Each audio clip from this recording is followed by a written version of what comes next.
welcome to our next NAP. NAP stands for Nonprofit Auditor Points, and I'm your nonprofit auditor. My name is Irina Oishkova, and I am auditor, CPA, and I'm also an attorney in California. I do not practice law, but we do practice audits. We serve nonprofit organizations by providing audit and tax services.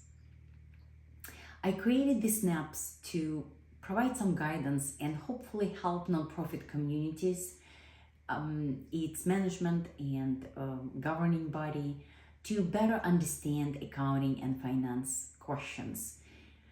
This is not authoritative videos. This is just my experience, knowledge that I'm happy to share with nonprofits. Okay, today's very interesting topic that I would like to talk about, which I do receive a lot of questions from my clients when we do provide them financial statements, audited financial statements based on GAAP, General Accepted Accounting Principles, and then we file the tax return based on different set of rules, and nonprofits trying to reconcile them, and it's not always an easy process. And the question always arises, why numbers on the audit report is different from the numbers on our Form 990? If you're in the nonprofits, you probably have heard that numbers on the financial statements are slightly different from the Form 990. And the main reason, because these two filing, they based on different sets of rules. As we discussed in previous videos, GAAP or General Accepted Accounting Principles used for financial statements. These rules are created by FASB, and the purpose of these rules are to provide transparency and to the donors and users of financial statements.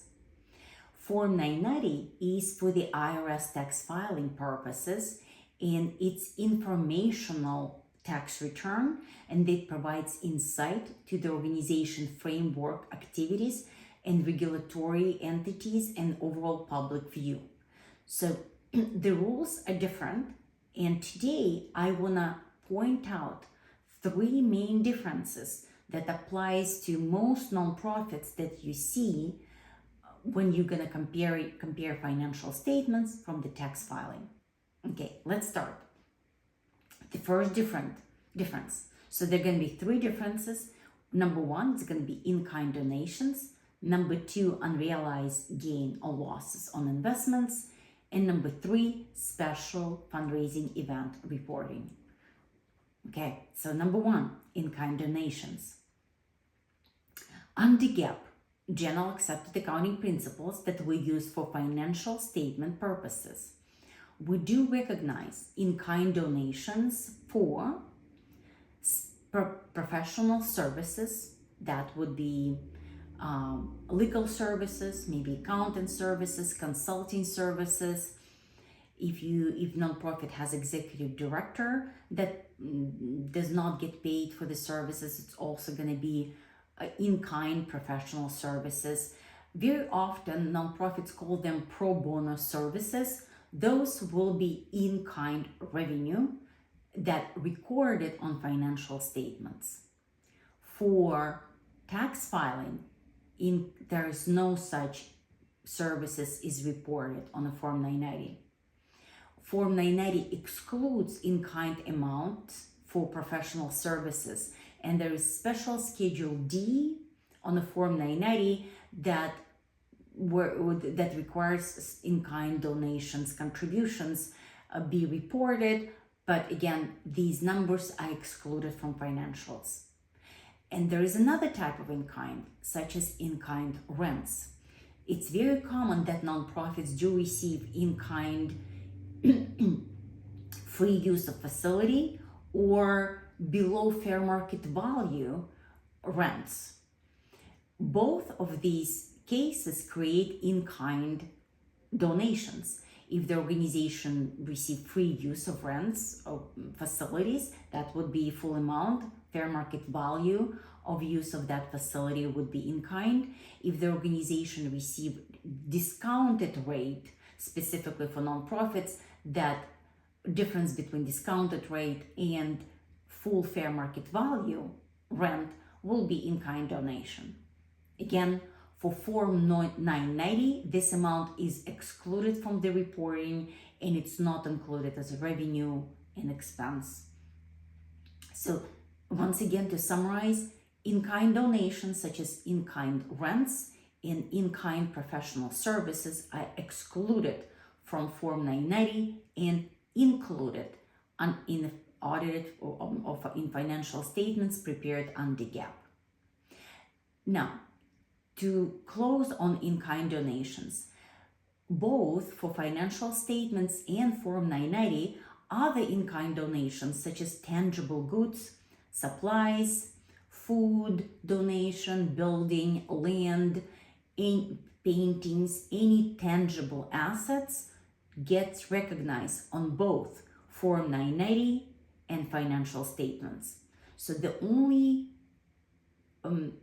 in-kind that is excluded from Form 990, they are services, professional services, and rents.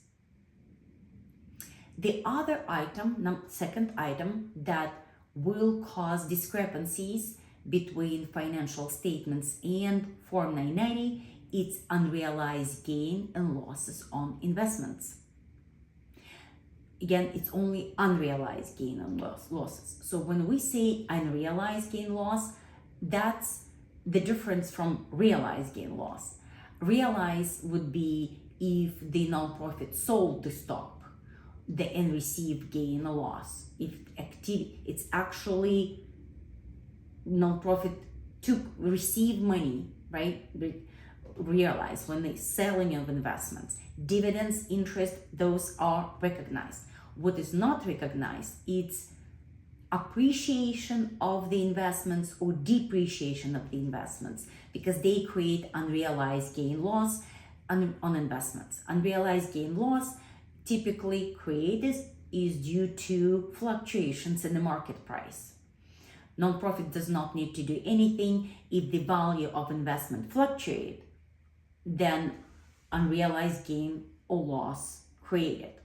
Under general accepted accounting principles, we do recognize unrealized gain loss on investments, which created from the market fluctuations or changes in the fair market value, and it's recorded in a revenue on a statement of activities or profit and loss statement.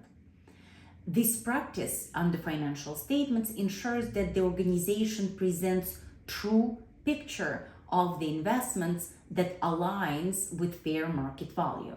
Investments are reported on fair market value on financial statements.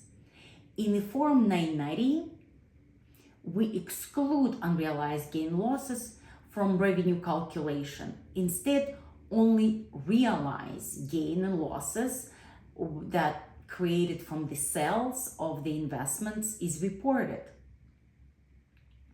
That results in a different proceeds from investments activities and made significantly different and can make numbers significantly different between Form 990 and financial statements, especially if nonprofit have material investments, substantial investments. Okay, let's talk about number 3. So we already discussed in-kind donations, specifically in-kind rents and in-kind professional services. Number 2, it was unrealized gain losses on investments. And the third item that very differently treated between financial statements and Form 990, it's a special fundraising events. Under general accepted accounting principles, revenue and expenses from special fundraising events must be presented separately, not net, not one number. So if they have to be presented at gross amount, total revenue and total expenses. For example, if the nonprofit conducted special fundraising event and had proceeds from ticket sales, auctions, sponsorships, donations, and everything else, different type of revenue, it's reported separately in a statement of activities in a revenue. Then, preparing that event nonprofit incurred some costs, such as catering, venue cost, like rents, entertainment, food, maybe supplies. These expenses recorded in expense separately as a special event expenses. So we have revenue, special event revenue, and special event expenses. So they presented separately, and under GAAP, they're not allowed to be netted. Under Form 990 tax filing, fundraising event will be netted together and presented as one number, the difference between revenue minus expenses. So that also can cause significant discrepancy in financial statements and Form 990. If you're gonna look at the total revenue, it will not reconcile to total revenue per tax filing and financial statements. To summarize, the main reconciling items that nonprofit need to consider when comparing financial statements and Form 990 would be in-kind professional services and donated rents, unrealized gain loss on investments, and special events reporting that not allowed to be netted on the financial statements and presented separately as a gross amounts, and on the Form 990 they netted together and presented as one number.